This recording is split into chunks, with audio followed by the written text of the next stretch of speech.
I want to propose something to you all today. I want to propose that you resolve something very powerful, to love who you are right now. And of course, I think that wanting to be your best self and setting goals and intentions is really major. Take a moment to look at what is really running through your mind about yourself that may be holding you back. The energy of the universe responds to positivity. And so if you're telling yourself you're not slim enough, you're not good enough, when that negative chatter starts in your head, stops, lean away from it. When you let those thoughts of not being enough seep in, you can't really act out the best of yourself. So your actions must be in alignment with all the goodness and strengths that you know to be true about yourself. Life is like a wave, and you ride it through the ups and downs, the steady times, and then you anchor yourself in the storms. A mistake is a life experience designed to move you in a different direction. And a mistake might be more important to your supreme destiny than even a triumph. Know that your life is way bigger than any one experience. So when those mistakes happen, you use them to guide you to the next right move. What mistake or mistakes have you made in your life that you need to, number one, forgive yourself for? And what mistakes turned out to be blessings in disguise? It's all about progress, not about perfection, because nobody's perfect. It's about progress. I believe that when you're fully present, that's when you're actually fully alive. You're clearer, you're more calm, you're not distracted and able to experience all the nuance and wonder of a life more awakened. So when we can just tune into what's just in front of us, life becomes simpler and less crowded with the to-dos, the what-ifs and the why-nots. And when you need to focus on what to do or what to do next, the focus is just that. So deeper human connection comes from that way of operating in the world. And the now becomes your everything. Now, this is what I know, that it's one of the most impactful spiritual practices, knowing the power of now. Because the only moment we all have, you have, I have, is now. Past, already gone. The future, not even your next breath guaranteed. Letting go of energy that's clouding your vision and holding you back. It's a life practice that I learned long ago that has freed me, so many ways. It's a fact that holding grudges against somebody who's done you wrong, or revisiting hurtful situations in your head over and over, only weighs you down and prevents you from being who you're meant to be right now, because you're still energetically holding on to the past. The energy that you put into constantly rewinding to the resentment. Why did they do that? Why did they say that to me? I didn't deserve to be treated that way. All of that only keeps you stuck. It will never change what happened. You gotta press stop and reject the urge to keep replaying so that you can then fast forward into the now for yourself. You know, a lot of people think that holding on to things that disempowered them is going to somehow magically turn it around. You have to release the notion, give up the hope that the past could have been any different. And you also must release the idea that people would do what you might do in any given instance. This is a big one. I had to learn and relearn before I actually got it. Expecting people to do what you would do in a situation only leads to your disappointment, not theirs. They're going on with their life. So let people be who they are, and either you accept it or you don't. Not doing that keeps you stuck in a circumstance that actually costs you time, costs you energy. And I can guarantee that oftentimes the person on the other side of the bitterness you're holding on to, they're not even thinking about you. In fact, they probably have just moved on. They certainly aren't obsessing the way you are. Think of it like letting go of any bad habit that just doesn't serve your well-being. Not an easy task. Taking the road to a more enlightened, healthy existence never is. So this is what I want to ask you to ask yourself. Why am I holding on to this? How is this serving me? And really think about the answer. Maybe it makes you feel validated. Maybe it makes you feel righteous. Or maybe taking on the pain is your way of recognizing the injustice so that even though it won't be made right, it can at least not be forgotten. It's very difficult for me to even see myself as successful because I still see myself as in the process of becoming successful. To me, successful is getting to the point where you are absolutely comfortable with yourself. And it does not matter how many things you have acquired.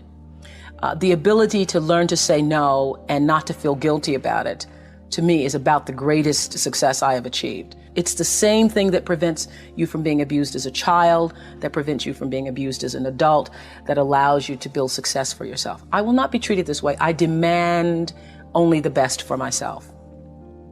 You are worthy to say no. That it's okay if you say no. It's okay if you say no and then people don't like you. That's really okay. The important thing is how you feel about what you're doing, how you feel about yourself. It's a long struggle, though. It's a long struggle. And I'm just hoping that, in the work that I do on the show and the speaking that I do around the country, and that young people who are watching this can get the lesson sooner than I did. Because it's painful, because you keep repeating it over and over and over until you get it right. And what I found is that every time you have to repeat the lesson, it gets worse. Because I call it God trying to get your attention, the universe trying to get your attention. So we didn't get your attention the first time, so we're going to have to hit you a little harder this time. So I'm still doing it. I'm still learning. Turn your wounds into wisdom. You will be wounded many times in your life. You'll make mistakes. Some people will call them failures. But I have learned that failure is really God's way of saying, excuse me, you're moving in the wrong direction. What is the truest, highest vision that you hold for yourself? No matter where you are in your life, there's always the next level. There's always the next level to the last breath. So I feel that I always knew that I would be done with the show when I felt like, I've said as much as I could say here on this platform. So I feel that until you have used your value as a human being, you're not done. I teach them that there is no life without cultivating a spiritual life, because you are first and foremost a spiritual being having a human experience. And if you lose sight of that, it's easy to get lost in the world, and no one can save a world that they're lost in when they've lost sight of their own North Star. So having a spiritual life actually means actively and ritually creating the space in your life all the time for gratitude, for kindness, for empathy, for inspiration, for joy, and for reverence for life in the home of your soul first. And then working to spread that inner joy outward. It means slowing down. It means taking in the moment. It means being exactly where you are, not distracted somewhere else. It means knowing who you are and getting about the business of fulfilling why you really came to our planet. It is your job to make yourself whole. Not perfect, but whole and full. Your real work in life, your real work, is to fill yourself till your cup runneth over, so that you're never grasping and needy, clamoring and insecure. When you're saying, I know who I am, and I'm telling you, it's the thread that runs through everything. It's the thing that allows you to stand in your own truth. And one of the things for years that Maya Angelou used to say to me is, baby, you need to know that you alone are enough. You alone are enough. What I know for sure is that in this world, time is a moving on, and it's our most valuable commodity. You can never get it back. So staying in that loop, playing it over and over in your head of hurt, only amplifies your pain. Let it go. Exhale, make room in your heart for something that is uplifting.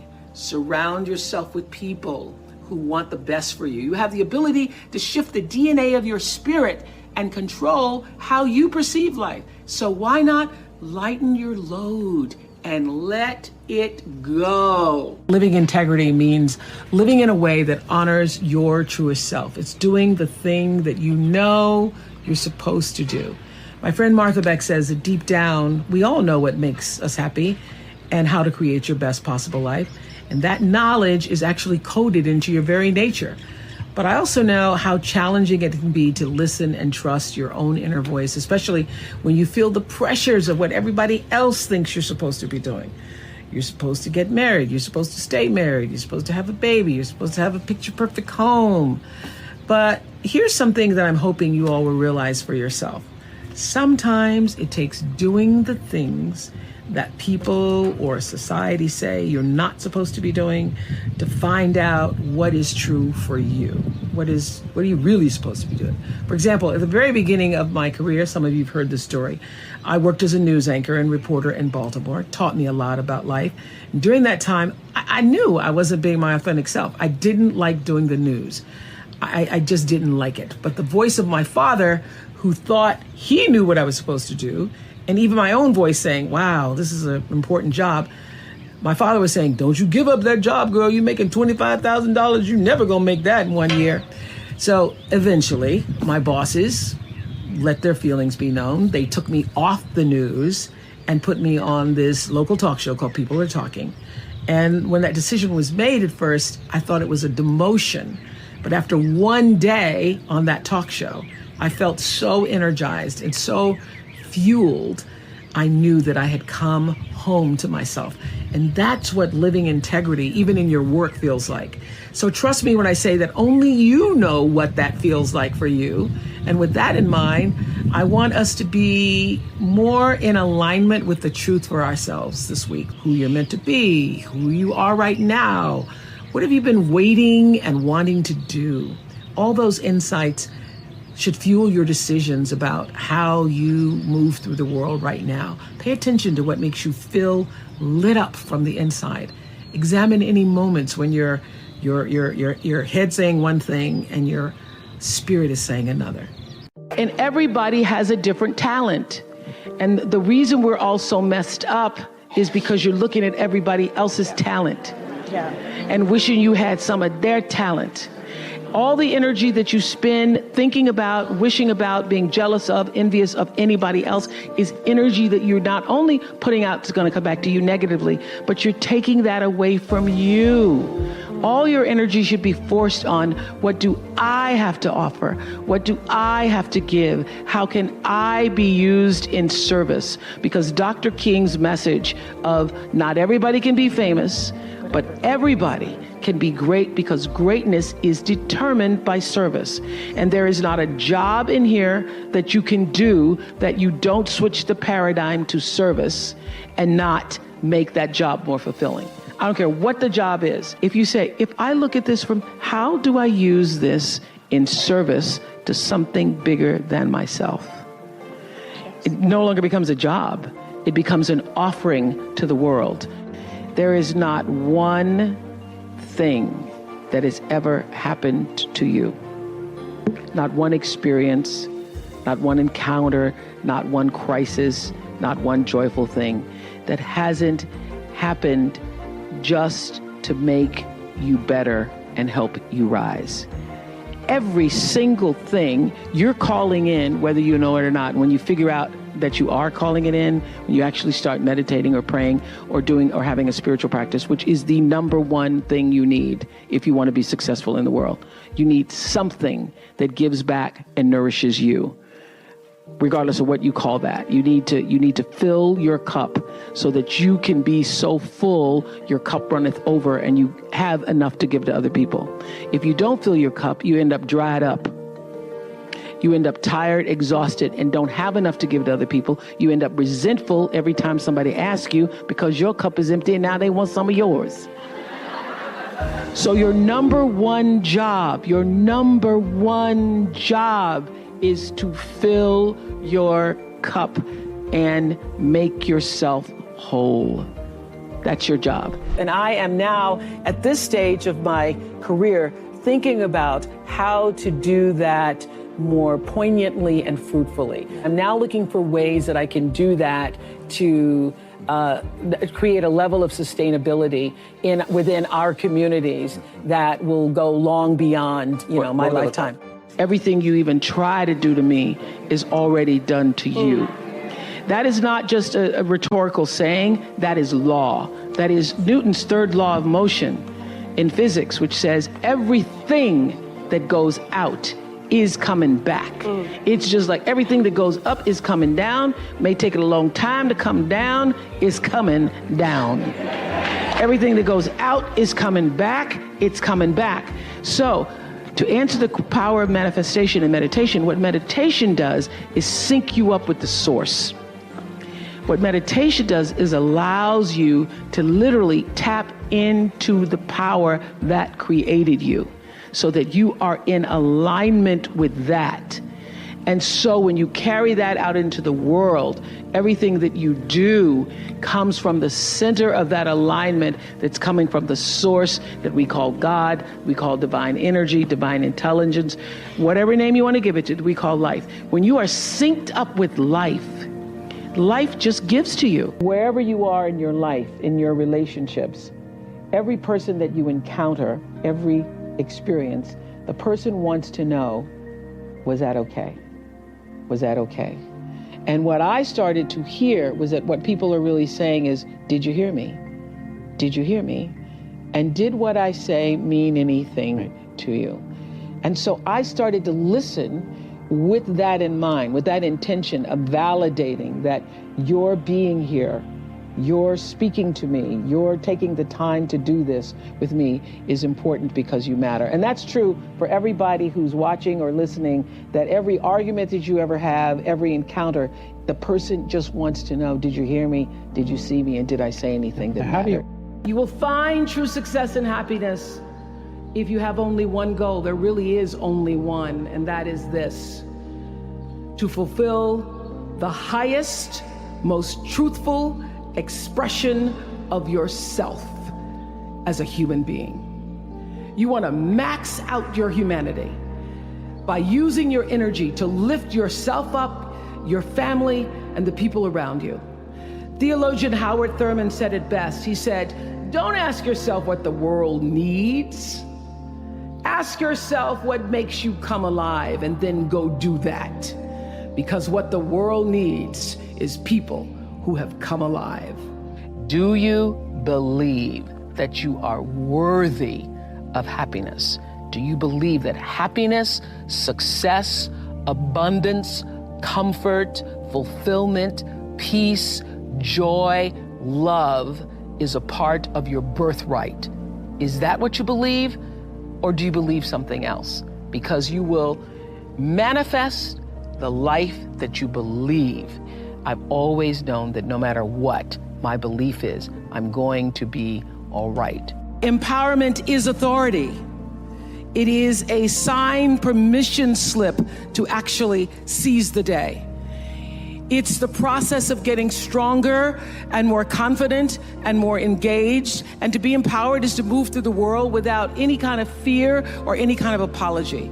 And with these gifts comes an even deeper privilege, I believe, and that is the ability to take charge of your own life, to own yourself, and claim your rights.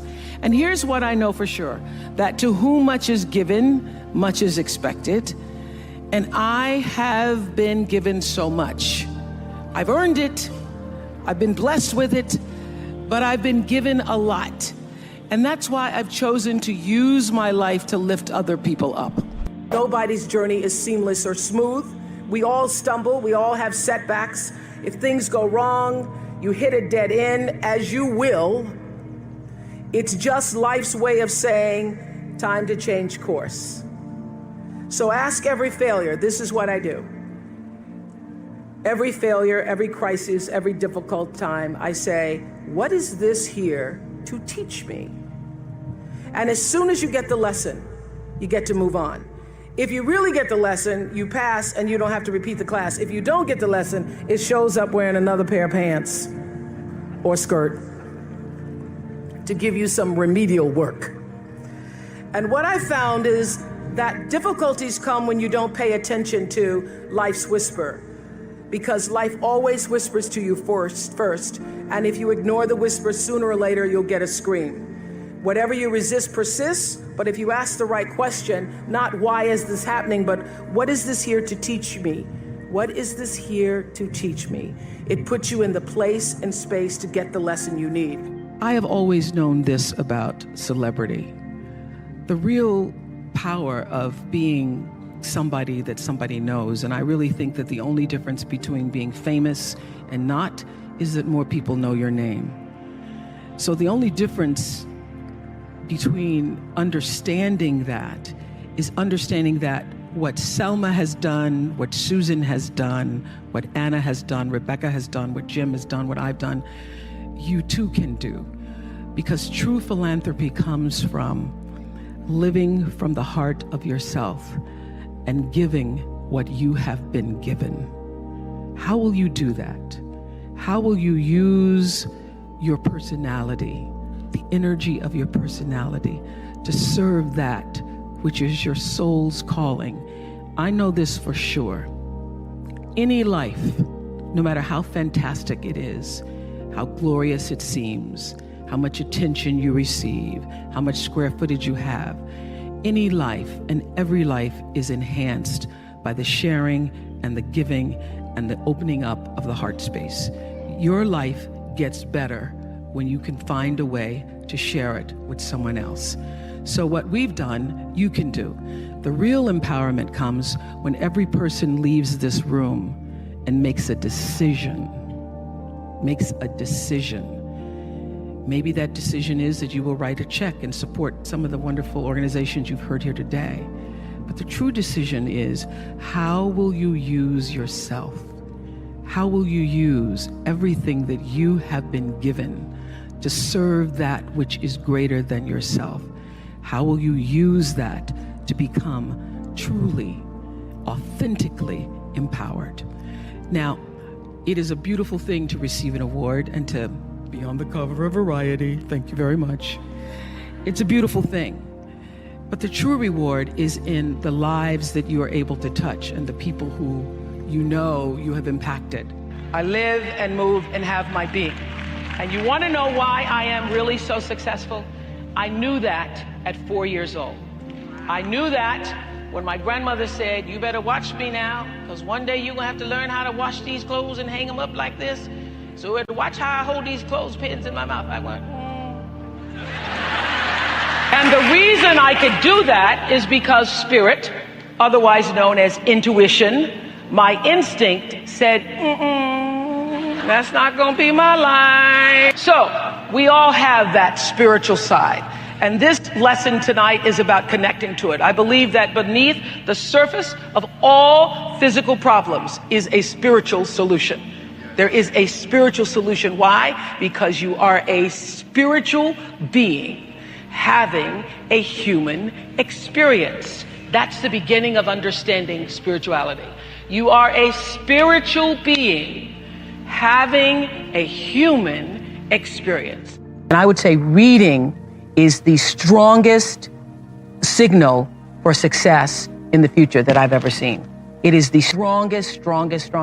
I got my first job in radio when I was 16 years old, because I've been broadcasting since I was 16 years old. But my first job I got because I was a great reader. When you are a great reader, you can articulate and speak and command the English language in ways that other people cannot. And people think you're a lot smarter than you are, lots of times, because you're a great reader. If somebody ever says to you, if you're ever rejected in that way, you never, ever forget it. I said, but it's okay. I did okay, you did okay. It's all right. It's all right. But the answer to your question is, if you can find what is your passion, if you find what you love, you never get tired. Or if you do get tired, you're fueled by the energy of your work. So I believe that that what has happened to me is really the beginning of the greater passion to come. But if you find out what you're supposed to do, and you know what you're supposed to do by how it feels. You know, people wait on the voice of God to be the Moses in the burning bush. I think that was only Bible talk, you know, because he doesn't come to burning bushes for people. He comes through your heart. He speaks through your heart, through your feelings. And so you know if you're doing the right thing, if it feels like it's right to you. And when you hit the thing that feels right? When you know it's the right thing, you know it's right because it gives you your juice, and you know it's right because you would do it for nothing. You would do it for nothing and find a way to be able just to do it in order to be able to continue.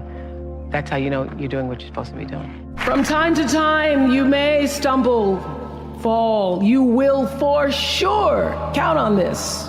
No doubt.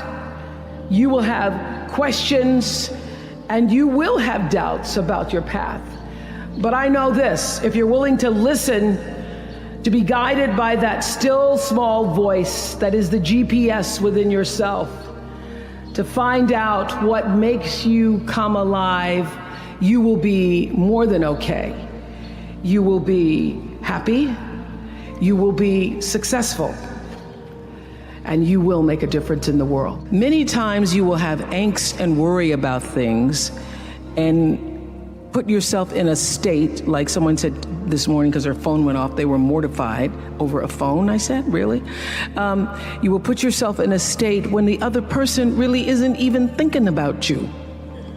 So learning that I could specifically determine for myself what the boundaries were for me, what I wanted to do, give my money, give my time, give of my service to who I wanted to give it to when I did, that I get to make that decision.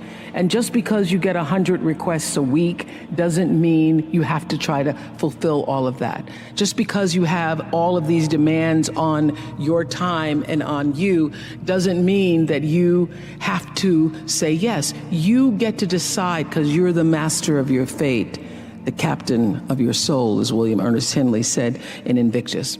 And understanding that really changed the meaning of my life in that I was no longer driven by what other people wanted me to do, but took charge of my own destiny, making choices based upon what do I feel is the next right move for me. Create a baseline for ourselves that's based on intention. This was around 1989 when I'd read Gary Zukav's book called The Seat of the Soul. And that book was life-changing for me because in it he talked about the power of intention and that cause and effect, what goes out comes back, is determined by your intention. The energy of your intention is what determines your life. Most people don't think about their intention. They just think about what they want to do.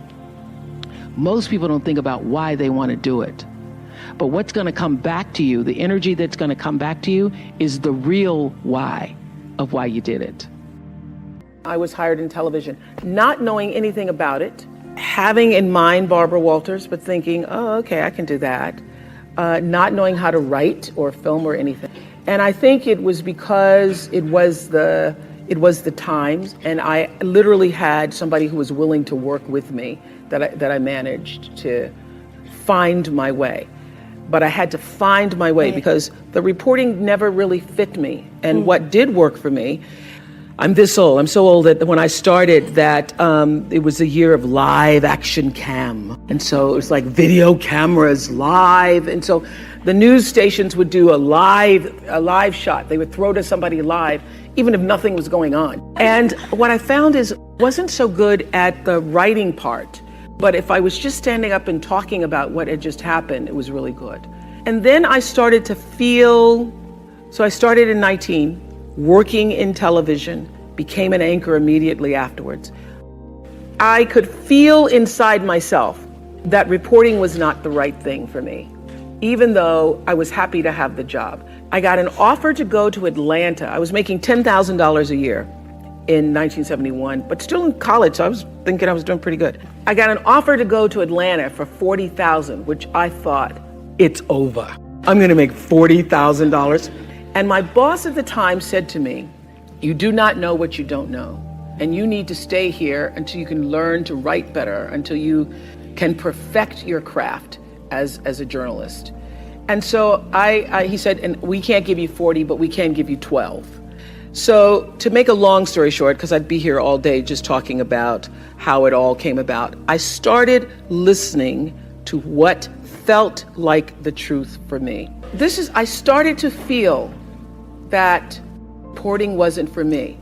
But I had my father, I had my friends, everybody was saying, oh my God, you're an anchor woman, you're on TV, I mean, you can't.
Give up that job. And by the time I was making 25, my father goes, well, you just hit the jackpot. You're not gonna make no more money than that. That's just it. So I was torn between what the world was saying to me and what I felt to be the truth for myself. It felt like an unnatural act for me reporting, although I knew that to a lot of people it was glamorous. And I started to just inside myself think, what do I really want to do? What I really want to do. And I will say this, knowing what you don't want to do is the best possible place to be if you don't know what to do. Because knowing what you don't want to do leads you to figure out what is it you really do want to do. When I was a news reporter, it was so unnatural for me, to cover somebody's tragedies and difficulties and then to not to feel anything for it. If I were to put it in business terms, or to leave you with a message, the truth is, I have from the very beginning listened to my instinct. All of my best decisions in life have come because I was attuned to what really felt like the next right move for me. So when I got the call to come to Chicago, after starting with a co-anchor and working in talk for several years, I knew that it was the right thing to do. Every single person, except my best friend Gail, said you're going to fail. Every single person when I left, my bosses by this time thought I was terrific and said, you're walking into a landmine, you're going to fail. Chicago's a racist city, you're black, you're not going to make it. Everything to keep me staying. They then offered me a car and an apartment and all this stuff. And I said, no, if I fail, then I will find out what is the next thing for me. And I was not one of those people, all of my, the people who worked with me in news, they would have their tapes and they'd have their stories and they'd have, resumes ready. I didn't have any of that because I knew that the time would come where what I needed would show up for me. And when that showed up, I was ready. Because my definition of luck is preparation meeting the moment of opportunity. And I was prepared to be able to step into that world of talk in a way that I knew I could do it. I changed how I viewed power about 1989. There was a book I read by a man named Gary Zukov called Seat of the Soul. And in Seat of the Soul, he defined what is true power, what is authentic power. And his definition of authentic power, meaning the kind of power that can never be taken from you. Not your looks, not your fame, not your money, not your square footage, but authentic power is when the personality, your personality, comes to serve the energy of your soul. When you are able to align who you are, who you've become in the world, with really what you've come to do in the world, when your personality serves the soul. So I thought a lot about that. That book was actually life-changing for me. And I was building a home in Santa Barbara. And as anybody who's ever built a bathroom or a home or anything, nothing ever happens on time. And it was 2002, and we're supposed to be finished, and it wasn't finished. And I was like, I can't wait to get in my house, and I'm finally going to have a great Christmas, and I'm going to do the kind of Christmas that I dreamed of from the Courier and Ives, cards. So I'm going to have the wreaths on the door, but I didn't have a floor, so it's a little difficult to do that. So I started to think, if I can't do that Christmas, well, what am I going to do for Christmas? My house isn't even ready, and what can I do? So I started, as I was walking around through the trees, sitting under that tree, because my favorite time is to be alone with my thoughts. And as I was alone with my thoughts, I was thinking, what would be the next best possible Christmas for myself?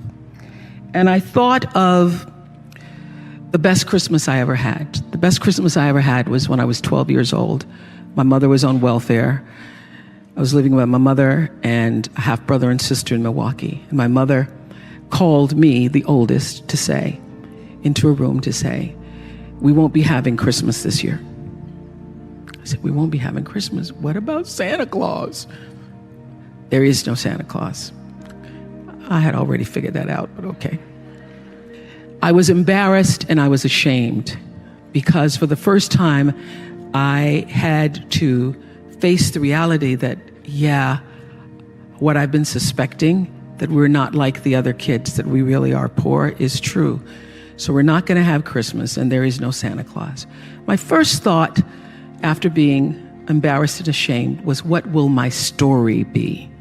What am I going to tell everybody when we go back to school and they're showing their toys and I don't have anything to talk about? What am I going to do? I'm not going to go outside tomorrow when everybody's out in the yards, in their yards, showing the toys they got for Christmas. I'm going to stay inside. Am I going to pretend I'm sick? What is my story going to be? Well, late that night, some nuns showed up at our house, and they brought a basket of food, and they brought toys for my brother and my sister. And I was overwhelmed with joy that those nuns showed up. Not because they brought me a Tammy doll when I really wanted a Barbie doll. I was overwhelmed because somebody remembered that we existed, and somebody cared enough in the middle of the night to come to our house with food and toys. And also, I would now have a story. So as I was contemplating, that was the best Christmas I ever had, I thought, how could I make that possible for somebody else? What could I do to create the same kind of experience for other children? So I took 50 members of my team at Harpo and hired another 50 people in South Africa. And we went to South Africa with the idea of creating something that we ended up doing a documentary about called Christmas Kindness. Christmas Kindness, using my personality to serve the energy of my soul. So we went from village to village, offering toys and clothes, food, soccer balls to children who'd never experienced Christmas before. And early in the morning, you could see them lining up by the thousands to come. And we actually went to 10 or 12 villages to do this. And people said to me at the time, oh, that's so frivolous, and the kids won't remember it, and why don't you use your money to do something else more substantial, Oprah? And I said, they may not remember the toy, They may not remember the clothes, although they were most excited, the children, to open boxes containing clothes because, as their caretaker said to us, having new clothes made them not feel poor. And for so many of these kids, it was the first time they'd ever experienced having something that was new for them. They may not remember what they got in the box, but they will remember that somebody remembered them. They will remember the experience. I know you all have heard the phrase, everybody makes mistakes, countless times in your life, and maybe even said it to console someone and encourage them to not dwell on a misstep. So I'm asking today, why do we let our mistakes overshadow our good decisions and accomplishments? What I know for sure is that mistakes are here to help define us. And when I started the Oprah Winfrey Network, I definitely made some mistakes, some missteps. We launched before we were ready. And I got to tell you all, if I knew then what I know now, I would have done a lot of things differently. I remember saying at the time that if I was to write a book about it, I would call it Mistakes 101. Sometimes when you aren't listening to those inner voices and the knowing of your own purpose, you can get off track. And even when I know how to listen, sometimes if I don't listen, I get off track really quickly. You can get in the wrong relationships, or you can do things prematurely, get yourself off track. Well, this is what I know. Every perceived mistake can be an opportunity to know better and do better. And from that perspective, there really is no such thing as failure. We may perceive it that way in the moment, but things always turn around and eventually lead you to the path that you're supposed to be on if you're paying attention. What are you here to do? What are you here to fulfill? What are you here to offer? Maybe it's friendship, companionship, leadership. Maybe you're all the ships, including the mothership that's always steering things forward for the rest of the people in your life.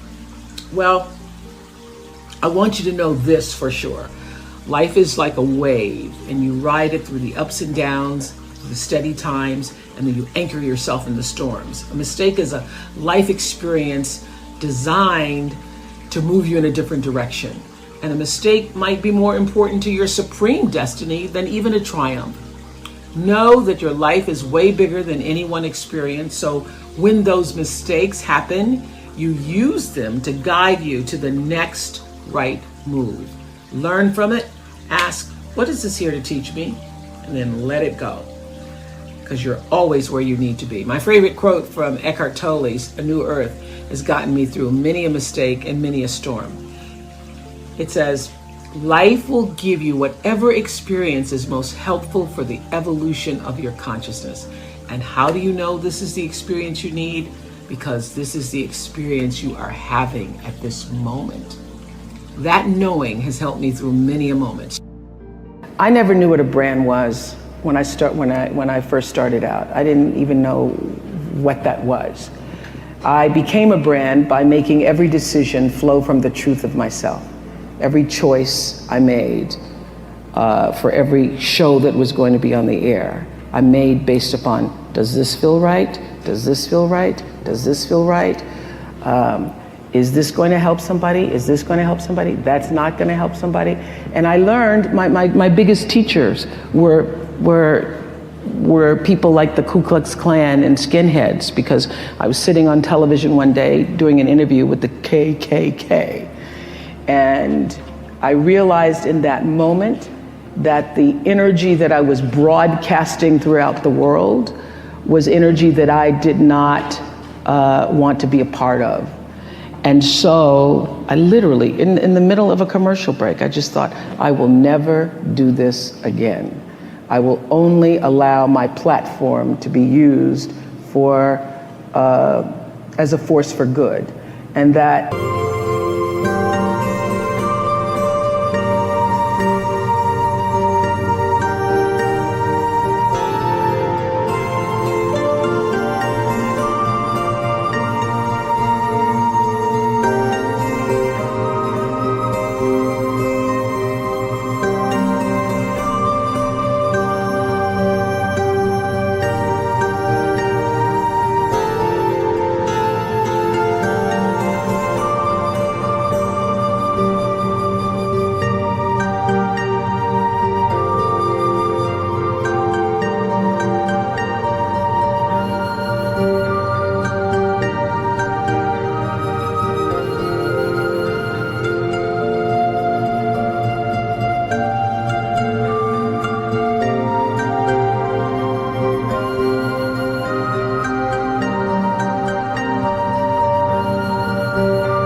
that there are many forms of the KKK, even if it's not called that. So I really made a conscious decision to use myself and to use the platform for that which I thought was going to enhance, enlighten people in a way. So that's the difference. In that moment, I stopped being used by television and made a decision to use television.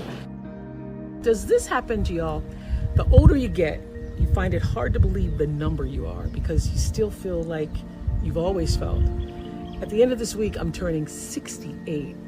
I can't even fathom that number because when I was much younger, 68 felt not just old, it felt ancient. And now, this is what I know, it's just a marker, how many trips you've been around the sun, because we get to determine what that number means for each of us. A good friend asked me recently, did I consider myself retired? And I say, no, I don't. Not a word in my vocabulary. Although I no longer do the show that was a mainstay of my career, I refocused my energy elsewhere, and I'm always staying open to new possibilities and opportunities. So I'm never closed to new ideas, producing new television dramas for OWN, traveling. So for me, as I approach yet another turn around the sun, I truly believe that many more delights are ahead, and I hope that you all feel the same. Barring major health setbacks, age is whatever number you choose to feel. Gail says she feels 45. I don't even have a number because I just feel like now, the present moment, because that's all we ever have. The past is gone, the future's not promised to anybody, and when the future does show up, it's still going to be the now. So I celebrate and consistently remind myself to stay in this moment, doing whatever this moment requires, giving it my full attention. And in this moment, I feel connected to the source of all things. I feel wise and peaceful and content. And yet, this moment allows me to see it's never too late to reach a new height that you never thought possible or achieve a new goal. It can be as small as picking up a new hobby to add a little more joy in your day, as radical as moving across the country to pursue the life you've always wanted. Whatever you've dared to desire, I encourage you to pursue it in the hopes of starting a next chapter that is bigger and fuller than anything you've lived thus far. So just keep growing and becoming more of yourself. That's the goal. Through relationships, through challenges, through victories and setbacks, big and small, to recognize that you aren't just living out your days, you are life, expressing itself through your physical body, your personality, your emotions, and it's never too late to take the reins. In the famous lines of Invictus, you are the master of your fate, you are the captain of your soul. You know, Maya Angelou said to me years ago when I'd come back from doing my school in South Africa, the opening of the school, and she wasn't able to attend, so I came directly from South Africa to Maya's house, Jay, and I was sitting at the kitchen table and she was teaching me how to make biscuits, and I said, oh, Maya, that school's going to be my legacy. It's going to be incredible. And she said, you have no idea what your legacy is going to be, because your legacy is every life you touch. Your legacy isn't one thing. Your legacy is everybody who was moved who watched your show, who went back to school, who got out of a domestic violent relationship, who changed the way they saw things. What I realize is that if you come into success and fame, and particularly fame, because fame is its own world in definition, because it really is based upon what other people think of you. So, because fame isn't what you think of yourself, it's what other people think of you. If you come into that and you don't have a grounded, centered self, you will be controlled by the outside instead of the inside. And if you come into that not in the fullness of knowing who you are and what you're supposed to do with that fame, whenever somebody likes you or doesn't like you, that determines whether or not you're having a good day or a bad day. And you have lost control of your own life. So I think what fame teaches you quickly is to grow the wholeness within yourself so that you're not controlled by others' outside opinions of you. Each of us comes into the world with our own worldview. And that worldview is actually shaped from the crib. And you get from the world what you project into the world, and you project into the world what you were raised with and what you were raised around. So that's why what happened to you is the essential question. I want people to understand, most importantly, that when you are arguing with a friend and they act like they can't hear you because they're arguing so strongly back at you, they really can't because of the way the brain is structured. So when you're in fear mode, anxiety mode, when you're really amped up, you just need to, both of you need to calm down, take a walk, take a break, and come back. Well, you start with understanding that your cup being full is how you allow yourself to give to other people. You can't give what you don't have. You can't love if you haven't been loved. You don't even know how to begin to do that. So I think it begins with fundamentally understanding that you are worthy enough, you are valuable enough, you matter enough to give yourself the love that you deserve. And that starts by taking out time for yourself. So I have my own rhythm and pattern. I know that if I go 6 days and then on the 7th, by the 7th or 8th, don't give myself a break, that lots of other things give, that I'm not as alert, I'm not as attuned, I'm not as centered, I'm not as focused. So I know that is my limit. I cannot go beyond a certain amount of days. And for me, walking in nature is my solace. It is where I feel that I am one with all, and all being, all creation and, connected. For other people, it may be dancing, it may be music, it may be knitting, it may be whatever it is that brings some kind of rhythmic pattern into your life. Actually, it was Bruce and I were walking on my campus in South Africa, and there were a group of girls dancing, literally on the lawn, because Lord knows they love to dance. And Bruce says, "Oh, that's not just," I said, "Oh, they're just having fun." And Bruce said, "Oh, they're not just having fun, they actually are healing themselves."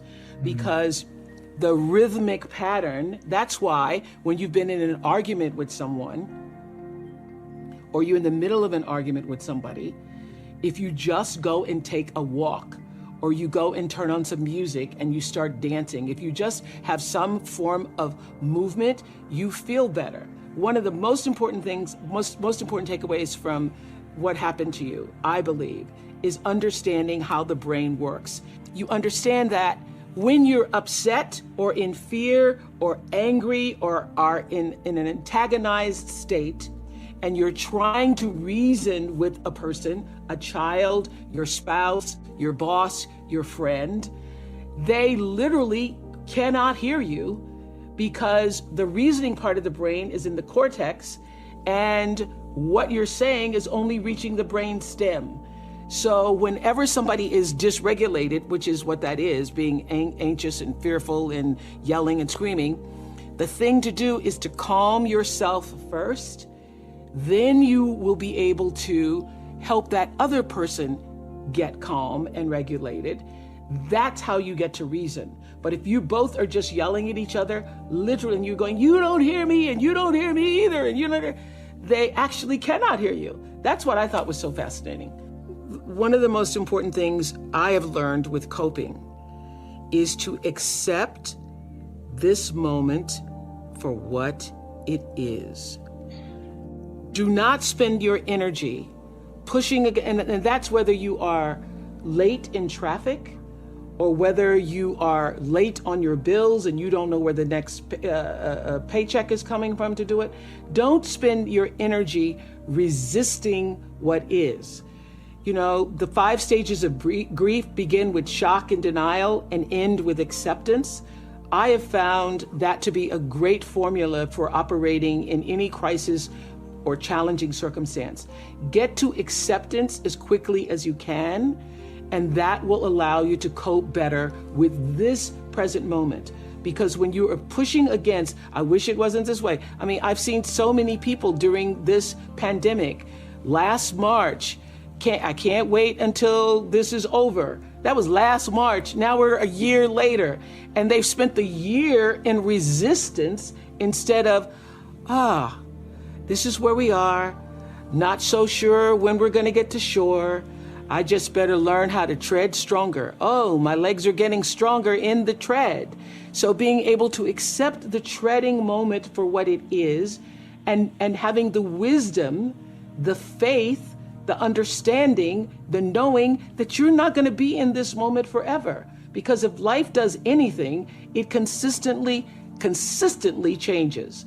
So for however long we're in this pandemic moment, it is not going to be forever. But how do I make the adjustment to accept the moment for what it is and stop pushing against it, using all of my energy, wanting it to be something that it's not? It's that whole adage of accepting the things you can change and being willing to live with the things you cannot. So that has been the most helpful for me. I don't have a problem coping because I immediately go to, this is what it is.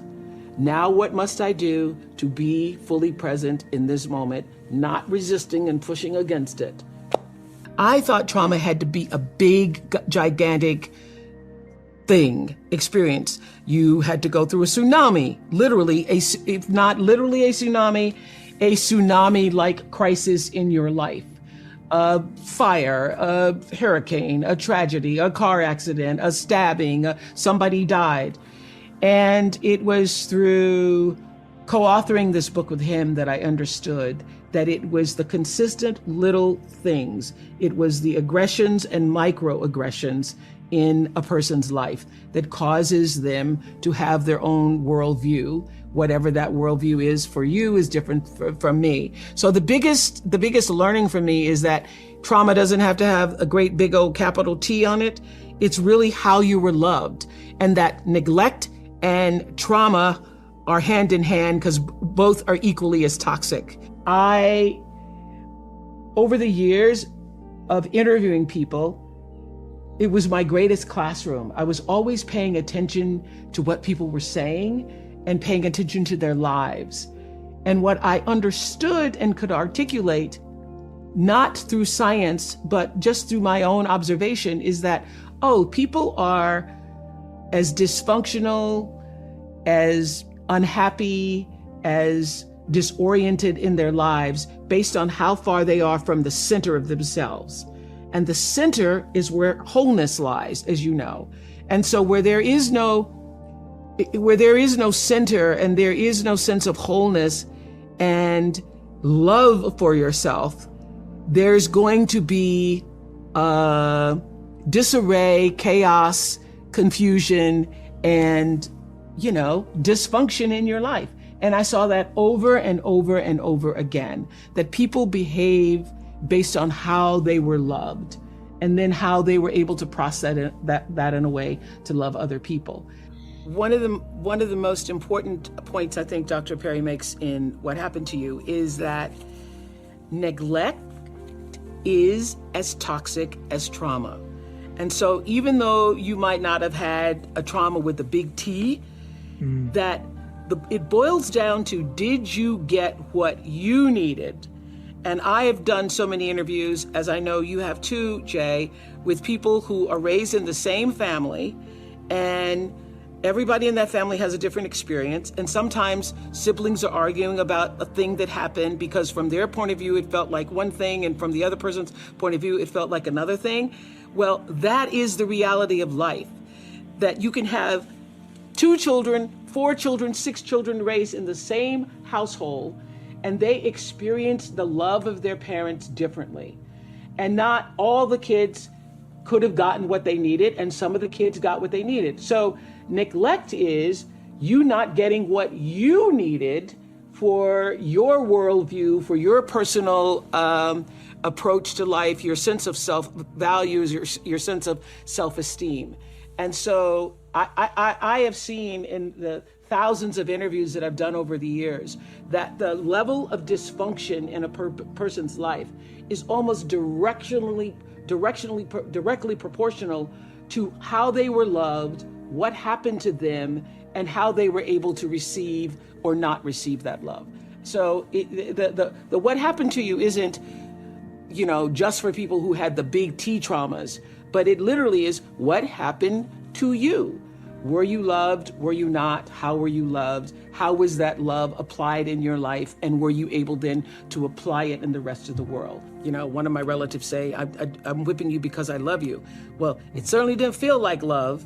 Didn't feel like love. But I know that for that generation, the idea of I'm going to keep you in line and I'm going to make sure you're disciplined and that you're going to obey and do the right thing, in their minds might have felt like love, but certainly did not feel like or was interpreted by me to mean love. I mean, I think now, and I know if you are culturally raised the way I was, you have a lot of pain behind those whippings. And I remember doing a show on the Oprah show years later talking about should children be spanked, and a black woman stood up and said, well, I got beat every day, and I was in the choir and my father beat me in front of the whole congregation in church, and I turned out okay. And I'm like, did you really? Because anybody who's ever been hit realizes the humiliation of that. What you feel more than anything, even as a little kid, is the humiliation of it. And what you are being told in that moment is that you have no value, that you are worth nothing, that you are so worthless that I get now to lay my hands on you and physically beat you. So it takes a lot. And I would have to say that it was a lot for me to overcome, to begin to understand that my life was of value. And as I say in What Happened to You, what did that for me were relationships with my teachers. I could cry right now thinking about the teachers who stood in the gap for me and made me feel valued, made me feel important. So it was only at school or speaking in church that I felt a sense of I mattered, that there was some meaning and purpose for me in life. I, grew up in these circumstances where I should have no self-values, no self-worth. But Bruce, as he explains in What Happened to You, you don't have to have it come from your family. Other relationships with people who are nurturing, supporting, caring, and actually just see you. So the reason why I loved school so much is because that's the place that I felt seen.